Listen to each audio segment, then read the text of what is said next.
while in prison. Listen to me closely. Paul rejoiced in his relationship with God. Brothers and sisters, I think we have a hard time rejoicing in our relationship with God while we go through trials and tribulations. I think that's happening. I think it's happening because it's happened to me. I want to say so. And you got a real problem. You got a real challenge when you think you have the gift of gab. That's when it's hard to keep your mouth shut. Lord have mercy.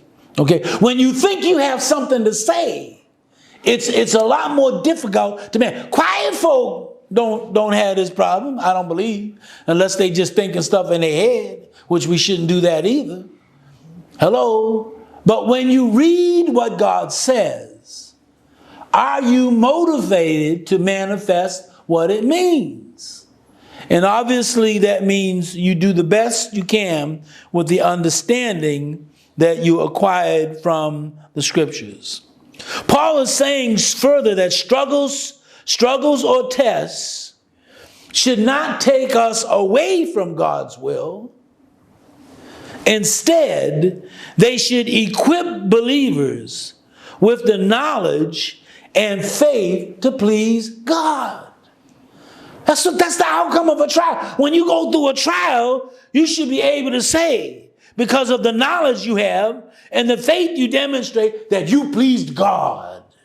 Is that the paradigm that we look through when we're going through challenging life situations? Or are we habitually surrendering to the excitement of the flesh?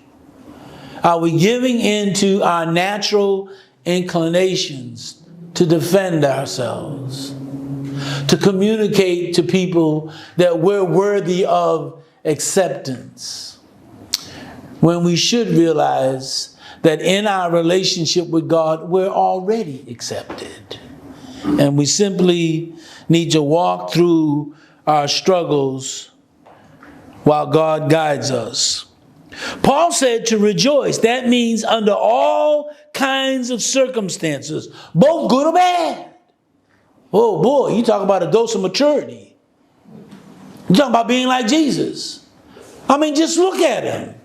He's just as balanced and even as he can possibly be. Someone lies about him, he stays even. Just imagine somebody taking a whip with metal pellets at the end of the leather of the whip, pulling flesh out of your body.